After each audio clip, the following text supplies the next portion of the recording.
Deux hommes costauds tournaient désespérément la porte en acier, mais jusqu'à épuiser leur dernier souffle d'oxygène, la porte restait immobile, comme si elle était soudée. Juste au moment où ils s'apprêtaient à abandonner, la porte s'est ouverte, avec un grincement. Mais avant de se réjouir, ils ont découvert avec effroi qu'il y avait quelque chose au loin. En y regardant de plus près, c'était une anguille électrique de 100 mètres de long, et s'il se faisait mordre, il serait probablement réduit en poussière sur le champ.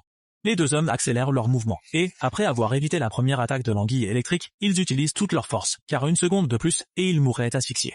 À ce moment-là, l'anguille électrique fait un mouvement imprévisible, mais heureusement, la porte en acier s'ouvre enfin. Juste au moment où l'anguille allait les atteindre, ils se précipitent dans la cabine. Après avoir appuyé sur l'interrupteur, le niveau de l'eau baisse immédiatement, leur permettant de respirer profondément. Cependant, la crise n'est pas entièrement résolue. Pour s'échapper en toute sécurité, il faut démarrer ce sous-marin vétuste. Après avoir cherché un moment, Johnson a appuyé sur le bouton de démarrage, mais le moteur n'a fonctionné que 2 secondes avant que le système électrique ne tombe complètement en panne. Sans une recharge rapide, ils ne pourront pas échapper à la mort. En situation critique, ils ont eu une idée folle. Utiliser l'anguille électrique pour recharger le sous-marin. Ils passent à l'action. L'un tire le câble en attente, l'autre utilise une lampe de poche pour attirer l'anguille électrique. Fais-le maintenant!